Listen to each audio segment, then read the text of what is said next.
তোমাদের যাদের নামাজ পড়তে কষ্ট হয়, পড়তে ইচ্ছা করে না, আর তোমাদের আম্মুরা বকাঝকা করে এবং বলে ওঠো নামাজ পড়ো, তোমরা এখন ছুটিতে আছো, এখন তো কোনো অজুহাত নেই, যাও মসজিদে যাও, তোমরা তখন অনিচ্ছা সত্ত্বেও উঠো আর মনে মনে বলো আম্মা আপনি একটু থামতে পারবেন, খুবই বিরক্তিকর। এমনকি যখন নামাজে দাঁড়াও আল্লাহু আকবার বলে চোখ এদিক ওদিক ঘোরাতে থাকো, তোমরা এটাই করো। এখন পিতামাতাদের উদ্দেশ্যে কিছু কথা বলছি।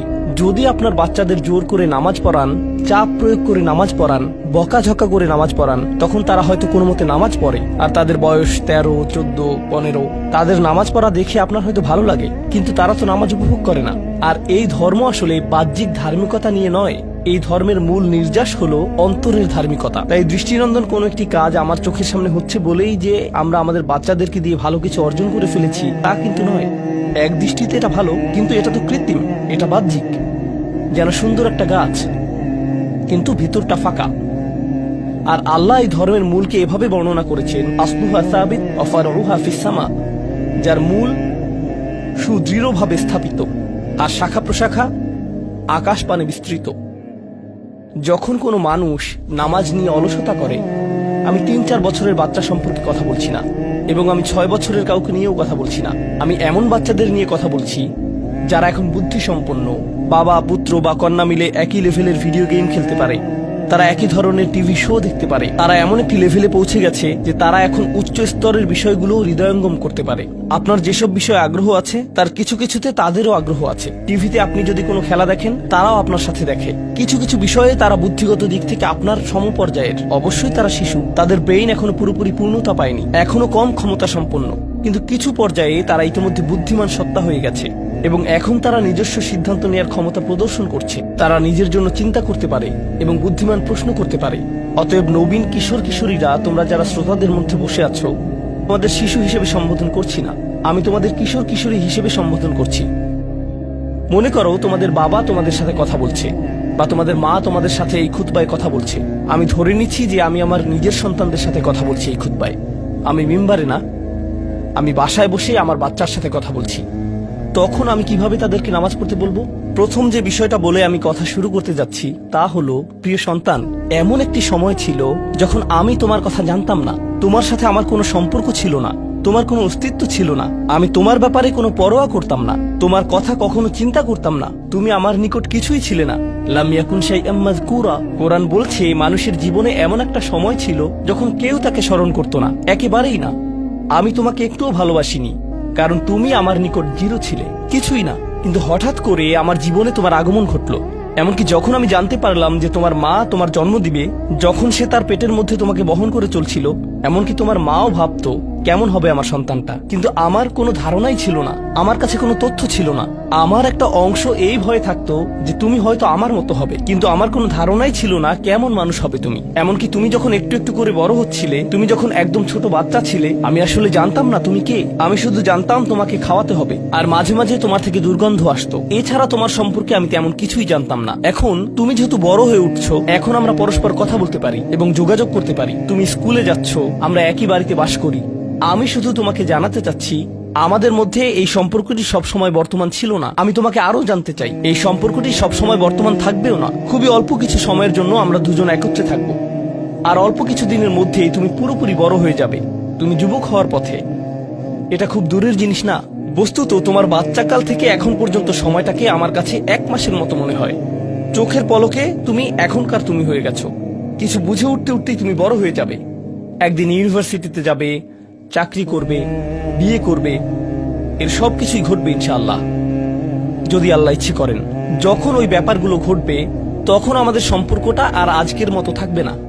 বাড়িতে এসে তুমি আমার কাছে ছুটে আসবে না, তুমি আমার সাথে সময় কাটাবে না। তোমার নিজের চাকরি থাকবে, পরিবার থাকবে, স্ত্রী থাকবে বা স্বামী থাকবে, তোমার তখন নিজের জীবন থাকবে। সুতরাং আমাদের হাতে একত্রে যে সময়টুকু আছে তা খুবই সীমিত। এমনকি এই সময়টুকুতেও তোমার স্কুল আছে, আমার চাকরি আছে, আমাকে বাজার করতে হয়। আমাদের হাতে হয়তো দৈনিক 20 মিনিট সময় থাকে সত্যিকারের কথা বলার। আমাদের একসাথে অতিশয় সংক্ষিপ্ত কিছু সময় থাকে। তুমি যখন বড় হয়ে যাবে, তখন আমার সম্পর্কে তুমি শুধু আমাদের একত্রে কাটানো ওই গুটিকত মুহূর্তগুলোর কথাই স্মরণ রাখবে, কারণ আমাদের কাছে একত্রে কাটানোর মতো 24 ঘন্টা নেই, আমাদের নেই। তো মোট কথা, প্রথম যে জিনিসটি আমি তোমাকে জানাতে চাই তা হলো, আমি তোমাকে কোনো মতে চিনি। আমি জানি আমরা একত্রে বাস করি, কিন্তু আমি সত্যিই তোমার সম্পর্কে খুবই অল্প জানি। কেন জানো? কারণ কোনো মানুষ অন্য কোনো মানুষকে সত্যিকার অর্থে চিনে না। তুমি যা যা চিন্তা করো তার সবটা তো আমাকে বলো না, আর আমিও নিজের চিন্তার সবকিছু তোমাকে জানাই না। কিন্তু এমন এক সত্তা আছেন যিনি তোমাকে চিনতেন, এমনকি যখন তুমি আমার নিকট কিছুই ছিলে না তখনও। এমন এক সত্তা আছেন যিনি তোমাকে তখনও ভালোবাসতেন যখন সৃষ্টি জগতের কেউই তোমাকে ভালোবাসতো না, এই জগতের কেউই তোমাকে স্নেহ করতো না।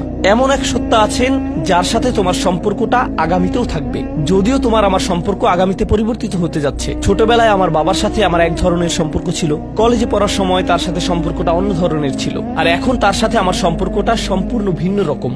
যদিও আমরা একই মানুষ আছি, কিন্তু আমাদের সম্পর্কে আমূল পরিবর্তন এসে গেছে। কিন্তু একজন এমন আছেন যিনি সর্বদা তোমাকে ভালোবেসে গেছেন, তোমাকে নিরাপত্তা দিয়ে গেছেন, তোমার ভালোর জন্য পরিকল্পনা করে গেছেন, তোমার যত্ন নিয়েছেন একেবারে শুরু থেকেই, আর তিনি সব সময় তা করে যাবেন।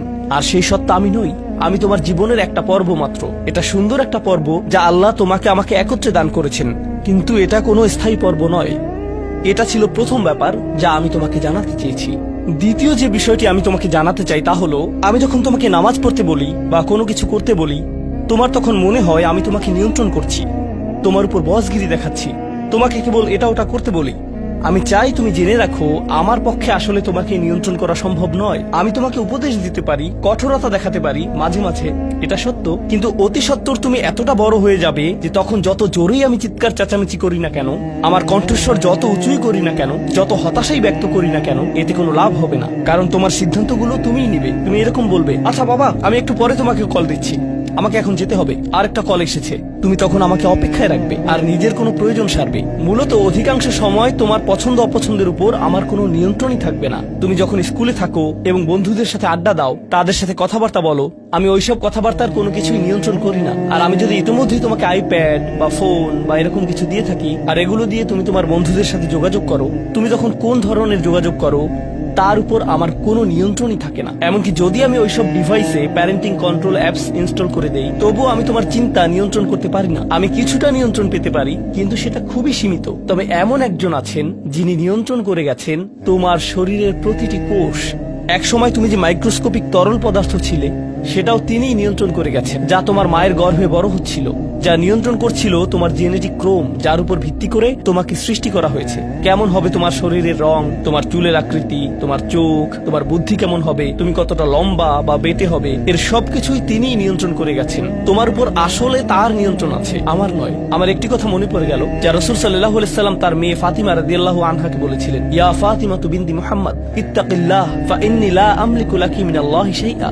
ও ফাতিমা, মুহাম্মাদের কন্যা, আল্লাহর ব্যাপারে সচেতন থাকো। আল্লাহর নিকট আমার কোনো কর্তৃত্ব থাকবে না তোমার ব্যাপারে। এখন আমরা পরবর্তী পয়েন্টে এসে গেছি, যা এই কথার সাথে সম্পর্কিত। আমার যেহেতু নিয়ন্ত্রণ নেই, সত্য হলো তোমার ব্যাপারে আমি যতই সংরক্ষণশীল হই না কেন, আর আমি চাই যে তুমি ভালো করো, তবুও তোমার ভালো আমি নিয়ন্ত্রণ করি না, আর আমি এর জন্য দায়বদ্ধ নই। আল্লাহ প্রতিটি মানবকে তার নিজের জন্য দায়বদ্ধ করে সৃষ্টি করেছেন।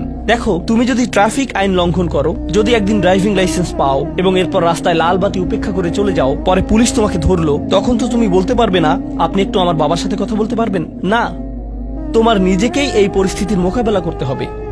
তোমার ইউনিভার্সিটি প্রফেসর যখন তোমাকে ফেল মার্ক দিবে, তখন তো বলতে পারবে না, একটু থামুন, আমার মাকে একটু কল দেই। না, তুমি নিজেই এই ফেইলের জন্য দায়ী। আইনের কোর্টে তোমার কাজের জন্য তুমি দায়ী। ইউনিভার্সিটিতে তোমার পাশ ফেলের জন্য তুমি দায়ী। তোমার চাকরিতে তুমি তোমার জন্য দায়বদ্ধ। তোমার স্বাস্থ্যের ক্ষেত্রে তুমি কি আহার করো, তুমি তোমার জন্য দায়বদ্ধ।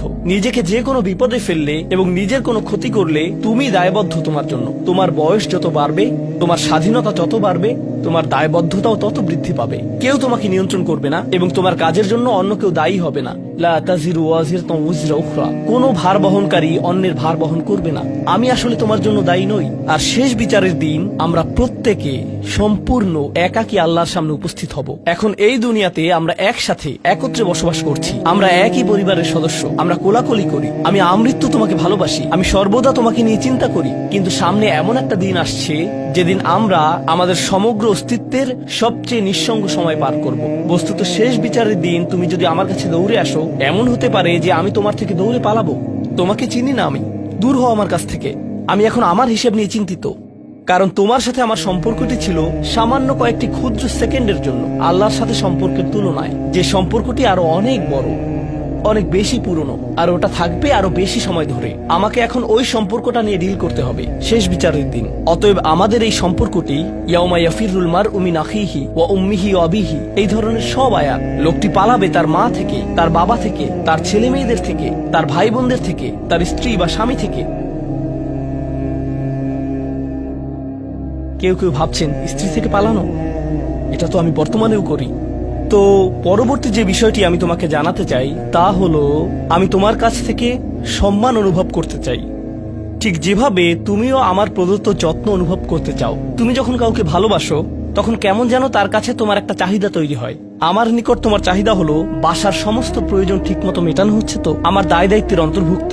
আমার কাছে তোমার চাহিদা হলো আমি যেন কারেন্ট বিল প্রদান করি, ঘরের এসিটা যেন কাজ করে। তুমি চাও আমি যেন তোমার স্কুলে যাওয়া নিশ্চিত করি, তুমি চাও আমি যেন তোমাকে জামা কাপড় কিনে দেই। এগুলো আমার দায়িত্ব। আর আমি চাই তুমি যেন আমাকে কিছুটা সম্মান প্রদর্শন করো এবং শ্রদ্ধা দেখাও এবং আমার কথা শোনো। এগুলো তো সবাই বুঝে, কিন্তু আল্লাহর সাথে তোমার সম্পর্কটা অন্যরকম। তার কাছ থেকে তোমার অনেক কিছু দরকার, কিন্তু তোমার কাছ থেকে তার কোনো কিছুরই দরকার নেই। তোমাকে তার একটুও প্রয়োজন নেই। আসলেই তার কারোরই দরকার নেই বা কোনো কিছুরই দরকার নেই। চলো তোমার সম্পর্কে কথা বলি। তুমি যখন বলো আমাকে কেন নামাজ পড়তে হবে, আমার নামাজ আল্লাহর কেন এত দরকার, তোমার কোনো কিছুরই আল্লাহর প্রয়োজন নেই। এই নামাজ কোনোভাবেই তার উপকারে নয়। আল্লাহ এমনকি বলছেন যখন কোনো কিছুই থাকবে না, চলো কোরআন থেকে একটা উদাহরণ দেই। যখন এই মহাবিশ্বে কিছুই থাকবে না, চলো কয়েক সেকেন্ডের জন্য আল্লাহর গৌরব নিয়ে কথা বলি। সম্প্রতি বিশ্বকাপ চলার সময় আমি কাতারে ছিলাম। যেই টিম জয়লাভ করে, আর্জেন্টিনা জয়লাভ করে, তাদের জন্য এটা ছিল একটা দারুণ গৌরবময় মুহূর্ত। সবাই তাদেরকে নিয়ে আনন্দ উৎসবে মুখর। কল্পনা করো খেলোয়াড়টাকে নিয়ে উৎসব চলছে, কিন্তু কোনো দর্শক নেই, কোনো ক্যামেরা নেই, কোনো স্টেডিয়াম নেই, কিচ্ছু নেই। একটা লোক একা একা একটি দ্বীপে বাস করে, সে ফুটবলটাতে লাথি দিয়ে একটা গোল করে ফেলল আর বলে উঠল, ইয়ে আমি সেরা। কিন্তু কেউ তো সেখানে নেই। এমন ঘটনার কথা শুনলে মনে করবে লোকটি পাগল হয়ে গেছে, তাই না? গৌরব পেতে হলে গৌরব করার মতো একদল দর্শক থাকতে হবে। স্বীকৃতি পেতে হলে একদল মানুষ আশেপাশে থাকতে হবে যারা স্বীকৃতি দিবে। প্রশংসা পেতে হলে, কদর পেতে হলে নিজে নিজে তো আর প্রশংসা পেতে পারো না। এমন কেউ থাকতে হবে যে তোমার জন্য এই প্রশংসাটা করবে। কিন্তু আল্লাহ বলেন, কুল্লু মান আলাইহা ফান ওয়া ইয়াবকা ওয়াজহু রাব্বিকা যুল জালালি ওয়াল ইকরাম। তিনি বলেন সবকিছুই ধ্বংস হয়ে যাবে এই ধরা পৃষ্ঠের, তথাপি তোমার রবের চেহারা থেকে যাবে। আল্লাহই একমাত্র সত্তা যিনি তখনও মহিয়ান এবং গরিয়ান। এমনকি যখন তার প্রশংসা এবং গৌরব বর্ণনা করার কেউ থাকবে না, অন্য যে কারো ক্ষেত্রে কাউকে না কাউকে এটা করে দিতে হয়। তাই আল্লাহর প্রয়োজন নেই আমার নামাজের, আমার হালাল মুরগি খাওয়া আল্লাহর প্রয়োজন নেই, আমার মন্দ বলা থেকে বিরত থাকাও আল্লাহর প্রয়োজন নেই। তাই নিজের মাথা থেকে এই চিন্তা দূর করে দাও যে নামাজ পড়ার মাধ্যমে তুমি কোনোভাবে অন্য কারো উপকার করছো। আল্লাহ এমনকি বলছেন, ইয়ামুন্নুনা আলাইকা আন আসলামু, তারা মনে করে তারা ইসলাম গ্রহণ করে তোমাকে ধন্য করেছে। লা তামুন্নু আলাইয়া ইসলামাকুম, আমাকে বলতে এসো না যে তোমার ইসলামের মাধ্যমে তুমি কোনোভাবে আমার উপকার করেছো। বালিল্লাহু ইয়ামুন্নু আলাইকুম, বরং আল্লাহই তোমাদের প্রতি অনুগ্রহ করেছেন। এখন পরবর্তী বিষয়, আচ্ছা কেউ একজন নামাজ পড়ে না কেন? আমি তোমার সম্পর্কে বলছি না, আমার প্রিয় ছেলে বা প্রিয় মেয়ে। শুধু প্রশ্নটি নিয়ে চিন্তা করো যে মানুষ কেন নামাজ পড়ে না। এর অনেকগুলো উত্তর থাকতে পারে, আর এই প্রশ্নের উত্তর আল্লাহর কাছেও আছে। উত্তরটা খুবই ভয়ঙ্কর। এই উত্তরটি আমি খুতবার শুরুতে পড়েছি। তিনি বলেন, ফালা সাদ্দাকা ওয়ালা সাল্লা ওয়ালাকিন কাযযাবা ওয়া তাওয়াল্লা। সে আসলে সত্য গ্রহণ করেনি এবং সে নামাজও পড়েনি। তিনি কাফির সম্পর্কে বলছিলেন। তিনি দুইটা জিনিস বলেছেন, এই লোকটি সত্য গ্রহণ করেনি এবং নামাজও পড়েনি। কথাটা ভাবনার উদ্রেক করে। যদি বলা হয় সে সত্য গ্রহণ করেনি, আমার আশা হলো তিনি বলবেন লা সাদ্দাকা ওয়ালা আমানা, কিন্তু তিনি বলছেন লা সাল্লা। এর মানে হলো আল্লাহর সত্য গ্রহণ করার ব্যাপারে তোমার অন্তরে কিছু একটা মিসিং আছে। না না না, বাচ্চাটা বলে আমি আল্লাহকে বিশ্বাস করি, আমি মুসলিম। হ্যাঁ, তুমি এখানে মুসলিম, তোমার মাথায়। কিন্তু এই সত্য তো শুধু তোমার মাথার জন্য না, এই সত্য তোমার অন্তরের জন্য। তুমি এখনো অনুভব করছো না যে ব্যাপারটা কেমন সিরিয়াস। তুমি এখনো উপলব্ধি করছো না যে এটা কি। মাঝে মাঝে কোনো বিষয় তুমি জানো হয়তো, কিন্তু এই নিয়ে চিন্তা করা থেকে পালিয়ে বেড়াও। এটা সত্য, তুমি জানো বিষয়টা কিন্তু চিন্তা করতে চাও না। আর তাই এটা যেহেতু মিসিং, ঠিক এই কারণে আমি সহজেই নামাজের কথা ভুলে যাই কখনো কখনো, এবং তুমিও ভুলে যাও কখনো কখনো। এমনটা ঘটে কারণ আমাদের অন্তর কিছুটা বিভ্রান্ত হয়ে পড়ে। দিনের এই সত্যতা, আল্লাহকে সেই সত্যটা, সেই অকাট্য সত্যটা আমাদের মস্তিষ্কের পেছনের কোনো একটা সেলফে গিয়ে পড়ে থাকে। আমরা অন্য কিছুতে ব্যস্ত হয়ে পড়ি এবং এই নিয়ে আর চিন্তা করি না। আল্লাহ এটাই বলেছেন। সুতরাং তোমার নামাজ পড়া আল্লাহর প্রয়োজন নেই। এমনকি তুমি যদি নামাজ পড়ো, আমি পড়তে বলছি এই কারণে, তখন কি করো? নামাজের জন্য কিভাবে নিয়ত করো? তখন আমি 4 রাকাত নামাজ পড়বো দাঁড়ালাম, কারণ আমার আব্বা বারবার পড়তে বলছেন। আল্লাহু আকবার। নবী সাল্লাল্লাহু আলাইহি সাল্লাম আমাদের বলেছেন, নিয়ত সঠিক না হলে কাজের কোনো মূল্য থাকে না। ইন্নামাল আমালু বিন্নিয়াহ, ইন্নামাল আমালু বিন্নিয়াহ। এমনকি যদি তুমি কাজটা করেও থাকো কিন্তু তোমার নিয়ত ছিল আমি শুধু তোমাকে বিরক্ত করি, এটাই তোমার নিয়ত, তখন এই নামাজ আমার যেমন কোনো উপকার করবে না, ঠিক তেমনি তোমারও কোনো উপকার করবে না। তোমার সত্যিকারের আন্তরিক নামাজ থেকে একমাত্র যে উপকৃত হবে সে হলো তুমি নিজে। এখন এটাই সেই প্রশ্নের উত্তর যে কেন একজন মানুষ নামাজ পড়ে না। আরো 2টা কথা তোমার সম্পর্কে বলতে চাই। তার মাঝে একটা হলো নামাজ পড়ার উদ্দেশ্য কি, কোন কারণে পড়ব। কারণ তুমি হয়তো ভাবছো নামাজ পড়ার উদ্দেশ্য হলো তুমি যেন জাহান্নামে না জ্বলো। নামাজ পড়ার উদ্দেশ্য হলো তুমি যদি নামাজ না পড়ো আল্লাহ তোমাকে ঘৃণা করবেন। নামাজ পড়ার উদ্দেশ্য হলো তুমি যদি নামাজ না পড়ো তুমি শাস্তি পাবে, অথবা তুমি আর মুসলিমই থাকবে না, ফেরেশতারা তোমাকে অভিশাপ দিবে। সমস্ত নেতিবাচক বিষয়। আল্লাহ ওই সমস্ত উদ্দেশ্যের কথা উল্লেখ করেননি। নেতিবাচক কিছু থেকে মুক্তি পাওয়া নামাজের মূল উদ্দেশ্য নয়। নামাজের মূল উদ্দেশ্য হলো ইতিবাচক কিছুর দিকে ছুটে চলা, এটাই নামাজের উদ্দেশ্য। এমন 2 ছাত্রের মধ্যে পার্থক্য জানো? একজন লেখাপড়া করে যেন সে ফেল না করে, আর অন্যজন লেখাপড়া করে কারণ সে ওই সাবজেক্টটা পড়তে ভালোবাসে। একজন ছাত্র পড়ালেখা করছে পজিটিভ কিছুর জন্য, আর অন্যজন পড়ালেখা করছে কারণ সে এমন কিছু থেকে বাঁচতে চাচ্ছে যা নেগেটিভ। একজন কর্মচারী তার চাকরিটাকে দারুণ ভালোবাসে, আর অন্য একজন কর্মচারী শুধু চায় সে যেন চাকরিটা না হারায়। তারা একই চাকরি করছে, একেবারে অভিন্ন চাকরি, কিন্তু একজন চাকরিটা করতে পেরে কি যে খুশি, কত যে আনন্দ তার, আর অন্যজন খুবই হতাশ, সবসময় মনমরা ভাব। কেন? কারণ তাদের একজন এটা করছে ক্ষতিকর কিছু থেকে মুক্তি পাওয়ার জন্য, আর অপরজন এটা করছে উপকারী কিছুর দিকে ছুটে চলার জন্য। আল্লাহ কোরআনে যখন আমাকে নামাজ সম্পর্কে বলেছেন যে কেন আমাদের নামাজ পড়া দরকার, তিনি মুসা আলাইহিস সালামকে এই উত্তরটা বলে দিয়েছেন। যখন তিনি তার সাথে সাক্ষাৎ করেছিলেন তিনি বলেছেন, আকিমিস সলাতা লিযিকরি, আর আমাকে স্মরণ করার উদ্দেশ্যে নামাজ কায়েম করো। তোমার নামাজ ঠিক রাখো যেন তুমি তোমার রবকে স্মরণ করতে পারো। আমি তোমাকে ইতিমধ্যে বলেছি যে তোমার আমার সম্পর্কটা খুবই সীমিত, কিন্তু তোমার সাথে আল্লাহর সম্পর্কটা অনেক আগে থেকে শুরু হয়েছিল, আর তার সাথে তোমার এই সম্পর্কটা অনন্তকাল ধরে বলবৎ থাকবে। তাই সেই সম্পর্কটির কথা স্মরণে আনা আবশ্যক, কারণ ভালো যত কিছু তোমার কাছে আসে তা আসে ওই সম্পর্কটা থেকেই।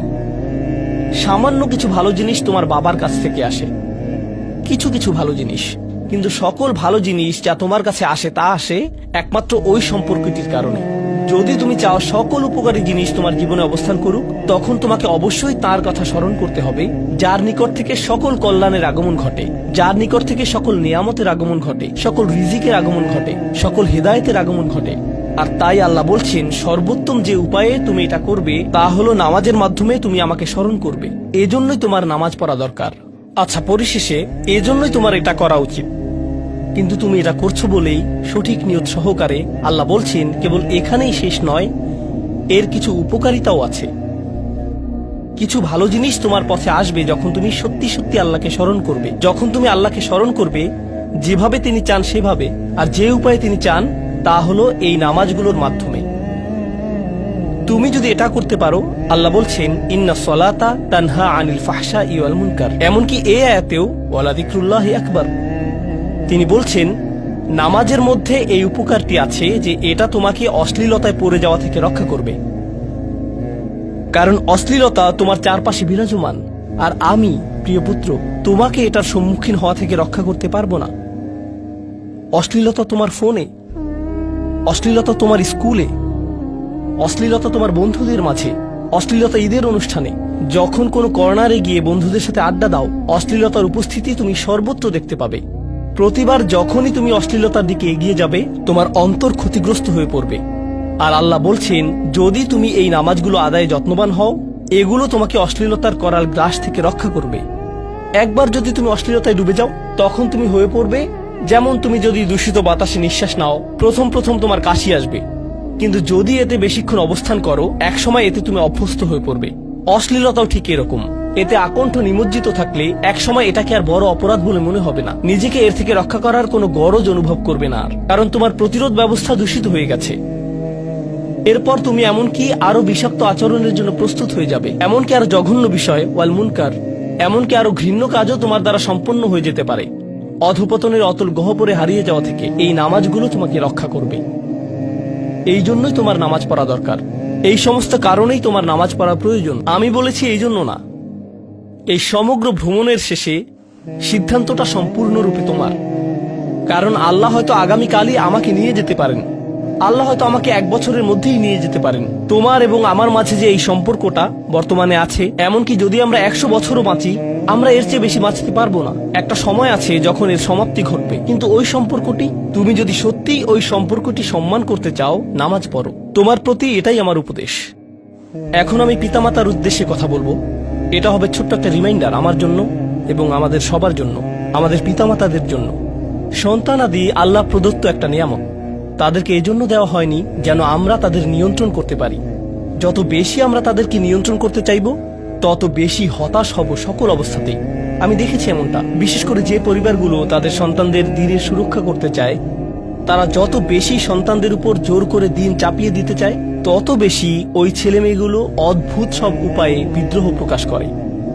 কারণ যে বিষয়টা আল্লাহ চান আপনি তাদেরকে প্রদান করুন, আপনার ছেলে মেয়েদের কাছে আপনার যে সুযোগ আছে, সেটা তাদেরকে আপনার আদেশ নিষেধ মানতে বাধ্য করার জন্য নয়। সুযোগটা এই জন্য দেয়া হয়েছে যেন আপনি তাদেরকে এমন সব বিষয়ে চিন্তা করাতে পারেন যা শুধু আপনার পক্ষেই চিন্তা করানো সম্ভব, তাদেরকে এমন সব বিষয়ে পছন্দ করাতে পারেন যা শুধু আপনার পক্ষেই পছন্দ করানো সম্ভব। আপনার বাচ্চাটা বাস্কেটবল পছন্দ করে কারণ সে আপনাকে বাস্কেটবল খেলতে দেখেছে, সে প্লে স্টেশন পছন্দ করে কারণ সে তার বাবাকে প্লে স্টেশনে খেলতে দেখেছে। এভাবে আপনি বাচ্চাটার অন্তরে কোনো কিছুর জন্য ভালোবাসা তৈরি করে দিতে পারেন, কারণ আপনি যেরকম, আপনার পক্ষে এটা করা সম্ভব। আর যখন বাচ্চাদেরকে বলতে থাকেন তোমার হোমওয়ার্ক করো, তোমার হোমওয়ার্ক করো, আপনার সন্তানের বয়স যখন 40 হবে, সে তখন বলবে না আমি হোমওয়ার্ক ভালোবাসি, কিন্তু 40 বছর বয়সেও সে বলবে আমি বাস্কেটবল ভালোবাসি, আমার বাবা সবসময় বাস্কেটবল খেলতেন। আপনি যা ভালোবাসেন তা ট্রান্সফার হয়ে তার কাছে চলে যায়, আর যা করতে বলেন তা প্রত্যাখ্যাত হয়ে যায়। এমনটি আপনার ক্ষেত্রেও ঘটেছিল। আপনার ছেলে মেয়েদের কথা ভুলে যান, আপনার নিজের বাস্তবতা ওইটাই। আপনার বাবার কিছু কিছু জিনিস যে আপনি এখনো পছন্দ করেন, তা ভালোবাসার মাধ্যমে আপনার নিকট ট্রান্সফার হয়েছিল। আর আপনার বাবার ওই ব্যাপারগুলো আপনি অপছন্দ করতেন যা তিনি জোর করে আপনাকে গেলাতে চেয়েছিলেন। এখানে উপবিষ্ট প্রত্যেকের বাস্তবতা এটাই, শুধু সেগুলোই গ্রহণ করেছি যেগুলো ভালোবাসার মাধ্যমে হস্তান্তরিত হয়েছিল। ঠিক এই ইশারাটাই আমাদের পিতামাতাদেরকে দেয়া হয়েছে সূরাতুল ইসরার এই আয়াতে, রব্বির হামহুমা কামা রব্বায়ানি সগীরা। রব্বায়ানি মানে যখন তারবিয়া ব্যবহার করা হয় একটি চারা গাছ বড় করার জন্য, আপনাকে চারা গাছটির যত্ন নিতে হবে, এর সযত্নে প্রতিপালন করতে হবে। গাছটির প্রতি চিৎকার চেঁচামেচি করলে তো হবে না, তাড়াতাড়ি বড় হও, তাড়াতাড়ি লম্বা হও। আপনার একে সময় প্রদান করতে হবে। অনেক সময় পোকামাকড় এসে এর পাতাগুলো খেয়ে ফেলতে চাইবে, আপনাকে তখন পোকামাকড় সরিয়ে দিতে হবে। কখনো কখনো একটু কঠোর আচরণ করতে হবে, শুধু অতটুকুই যেন পোকামাকড়গুলো দূর হয়ে যায়। এরপর আবারও এতে পানি দিতে হবে। আমাদের বাচ্চাদের সাথে আমাদের উদাহরণটা ঠিক এমনই। ঠিক এই কারণেই আমরা আমাদের মাতা পিতার জন্য এই দোয়াটা করি। আমি দোয়া করছি আল্লাহ যেন আমাদের সন্তানদেরকে হিদায়াত দান করেন, যা শুধু তার পক্ষেই দেয়া সম্ভব। দোয়া করছি আল্লাহ তাদের অন্তরে ইস্তিকামা প্রদান করুন, যেন তারা তাদের জীবনের সঠিক সিদ্ধান্ত নিতে পারে। আরো দোয়া করছি আল্লাহ তাদেরকে ইব্রাহিম আলাইহিস সালামের দোয়ার মতো করুন, যা তিনি আমাদের সবার জন্য করেছিলেন, রব্বি জাআলনি মুকিমাস সলাতি ওয়া মিন যুররিয়াতি। হে আমার রব, আমাকে সালাত কায়েমকারী বানান এবং আমার বংশধরদের মধ্য থেকেও। আল্লাহ তাআলা এখানে উপস্থিত পিতামাতাদেরকে, আমাকে সহ সবাইকে এমন দৃষ্টান্তে পরিণত করুন যে আল্লাহকে ভালোবাসে এবং যে নামাজকে ভালোবাসে, যেন আমাদের ছেলেমেয়েরা নামাজের প্রেমে পড়ে যায়। আমরা যেভাবে নামাজকে ভালোবাসি তা দেখে।